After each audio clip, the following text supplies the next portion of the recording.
Good morning, students. Myself, Dr. Vikas Borgaonkar. Actually, initially I will like to congratulate all the BSc second year students because you have cleared your examination of second year, and heartily most welcome to all the students in BSc third year.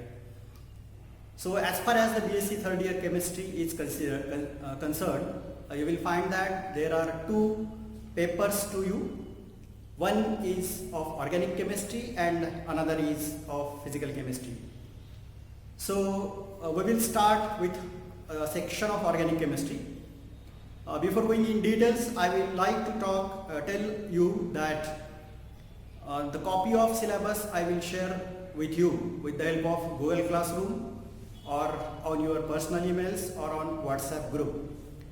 Because we are having less time with us, we will directly move towards our syllabus. So as far as a section of organic chemistry or paper of organic chemistry is concerned, there are 4 topics. Before going to these topics, one must have a clear-cut idea about the basic concept, because all of us know that organic chemistry is based especially on organic reactions as well as mechanisms. So in order to be perfect for that, we must know some concept, and in today's period we will start with one of such concept, that is called as inductive effect. So here I have written the definition of inductive effect, because since we are having less time, to avoid wastage of time, I have already written the definition of inductive effect on blackboard. So we will see, or we will study that inductive effect in details. So see, what is that inductive effect? So inductive effect, it is nothing but the permanent transfer of an electron pair towards one of the atom joined by a bond due to difference in electronegativity is called as this inductive effect. So this is the definition for that inductive effect. Now we will see some details about that inductive effect. So see here. So here is the title for that inductive effect.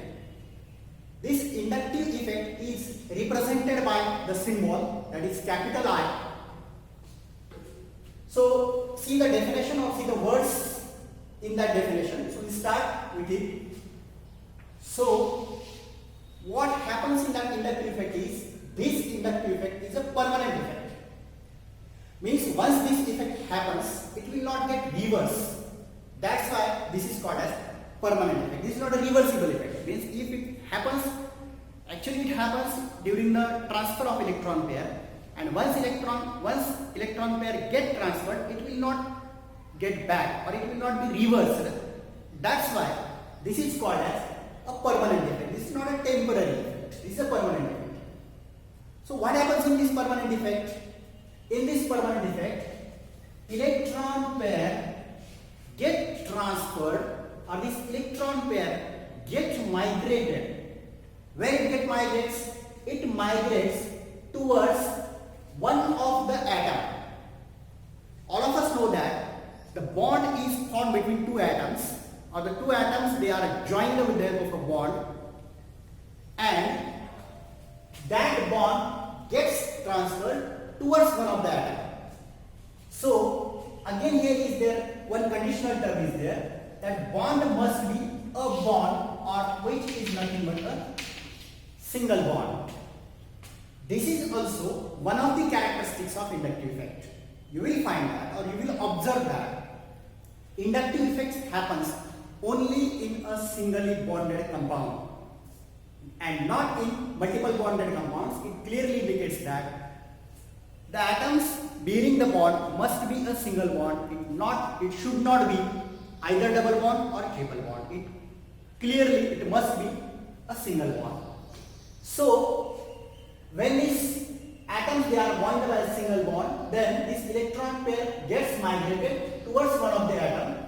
And why this happens?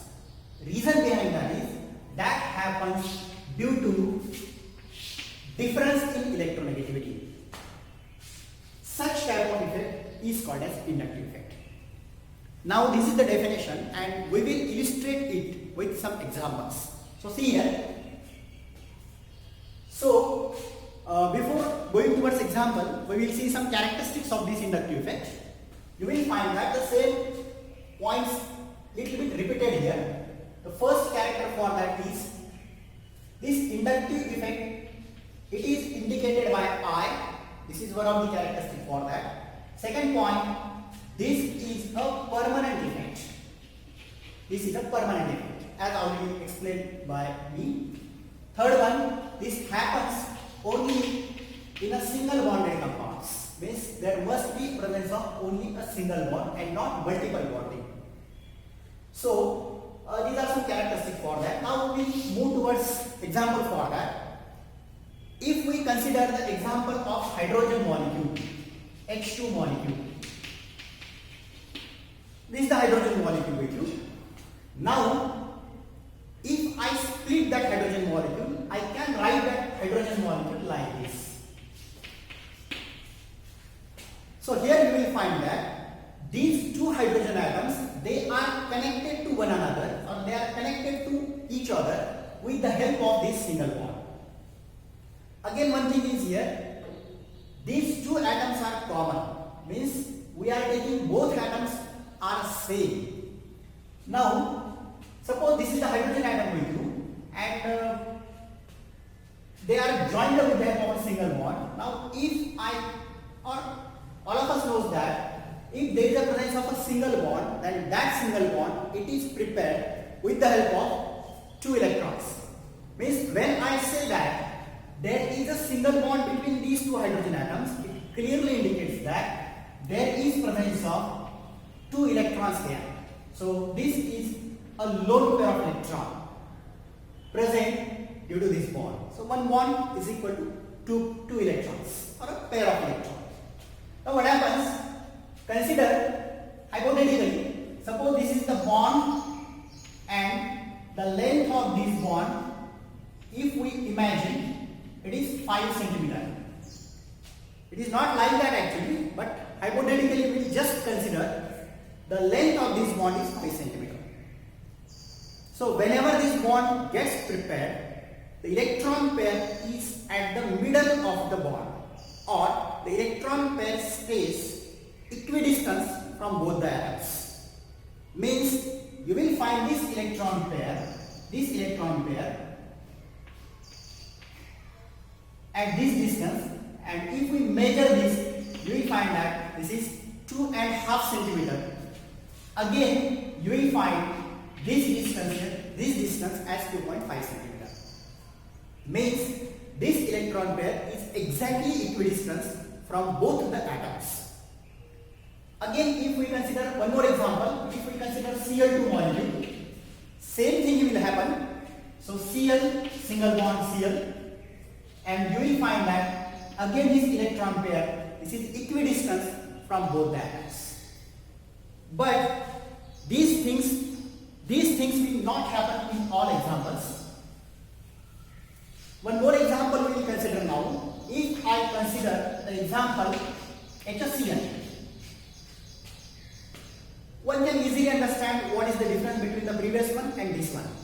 In previous example, both atoms are similar, but in this example, both atoms are different one. In last example, both atoms are hydrogen atoms, and here one atom is hydrogen and another atom is chlorine. Now, since both atoms are different one, they are having different electronegativity values.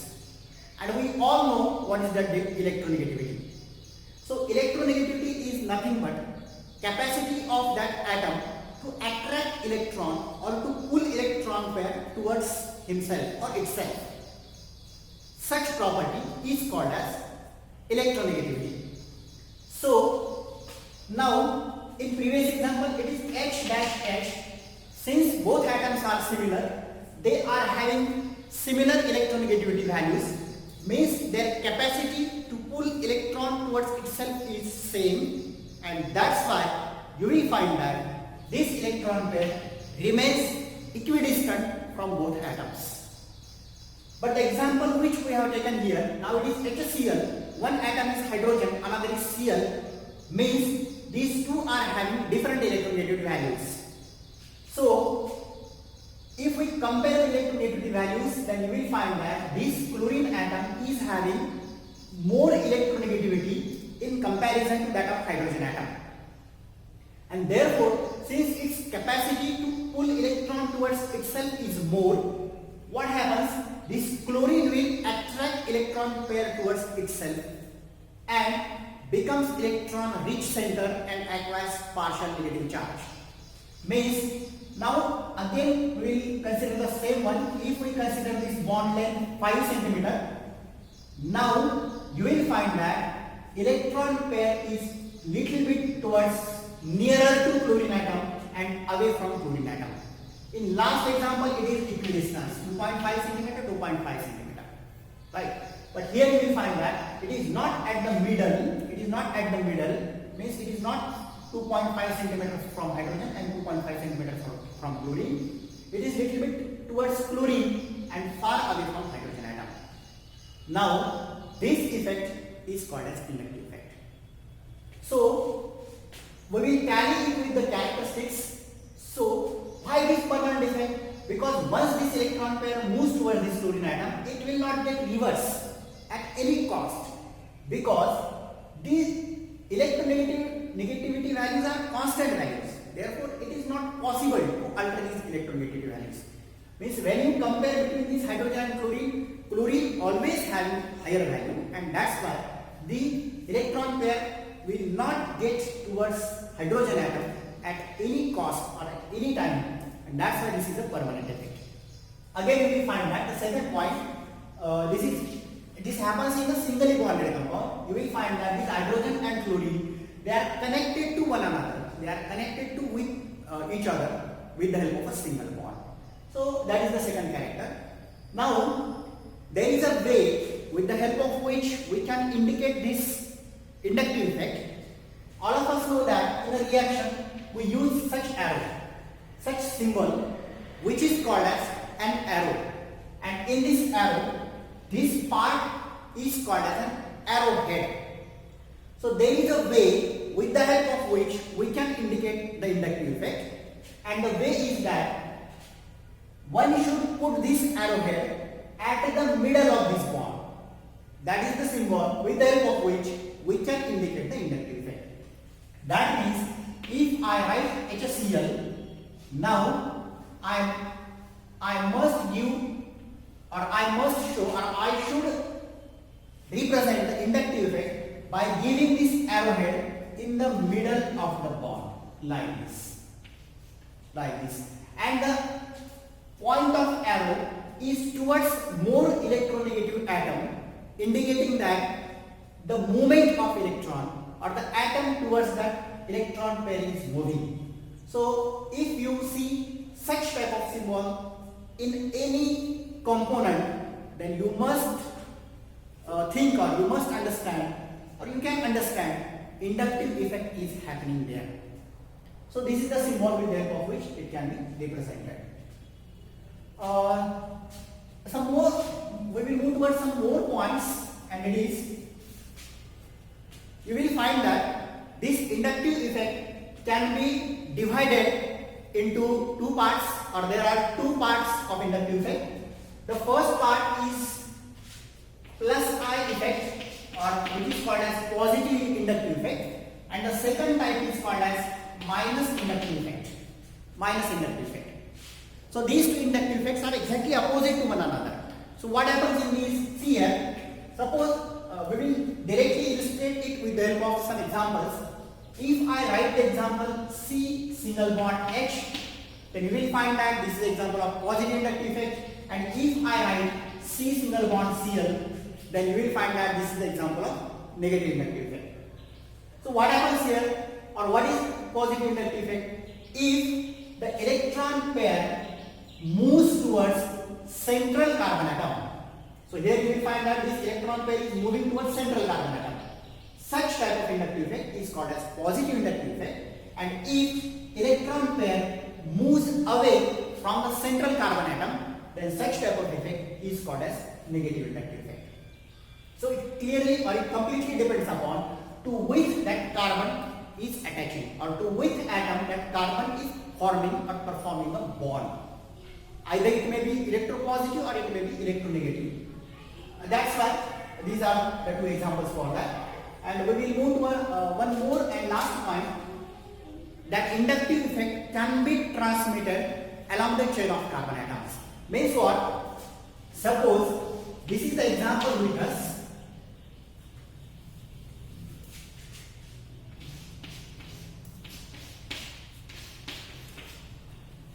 Like, suppose this is the example with us. Now you will find that actually here there is a bond, there is a single bond between like atoms. So there should not happen any inductive effect because electronegativity of both carbon atoms is same. If I remove this chlorine atom, then no inductive effect is here, no any inductive effect is here, no any inductive effect is here because all atoms are similar. But when I connect one chlorine atom here, now here inductive effect will happen because this chlorine atom is more electronegative. That's why what happens, this chlorine attracts electron pair towards itself, it becomes electron rich center and acquires partial negative charge delta minus. As it acquires partial negative charge, it acquires partial positive charge because this becomes electron deficient center and this component becomes electron rich center. That's why these are the charges for that. Again here you will find that since electron pair moves here, it becomes delta minus, it becomes delta plus. If I take example C single bond Cl, delta minus, delta plus. So these are the charges. Electron rich species acquires negative charge, electron deficient species acquire positive charge. But this is not complete negative charge and this is not complete positive charge because you will find that we are not breaking the bond. We are just migrating the electron pair. Whenever bond will break, it will acquire complete negative charge and it will acquire complete positive charge. Since we are not breaking the bond, partial polarity gets developed, the partial charges gets developed, the partial negative as well as partial positive charge gets developed here. So here there should not be a inductive effect, but since the electronegativity of chlorine is much greater than carbon atom, what happens? This electron pair, this chlorine atom attracts this electron pair, no doubt about that. At the same time, this electron pair also gets little bit attracted towards this carbon atom, but that is not due to this carbon atom, but that is due to the much more greater electronegativity of chlorine. It means that this inductive effect can be transferred in the chain. Again you will find that this electron pair is little bit transferred here, this electron pair is little bit transferred here. Means again here inductive effect happens, again here inductive effect happens, and here there is inductive effect happens. But the extent of inductive effect happening here is more than here, this one is more than here, and here you will find that least inductive effect will happen because this inductive effect is happening due to this chlorine, here due to this chlorine, here due to this chlorine, and here also due to this chlorine atom. But as the distance increases, the effect of inductive effect goes on decreasing. So whatever the extent of inductive effect is here, it becomes lesser here, again lesser, and least here. So that's why since this acquires delta minus charge, it acquires delta plus charge, it acquires delta plus charge, it acquires delta 3 plus charge, it acquires delta 4 plus charge. So this inductive effect can be transferred in this way along the chain of carbon atoms, but it is transferred along the chain of carbon atoms up to only 4 carbon atoms and not more than that. So this is all about the inductive effect. I think the point is clear to you. If you are having any difficulties, you can contact me in Google Classroom or WhatsApp group or emails. So thank you.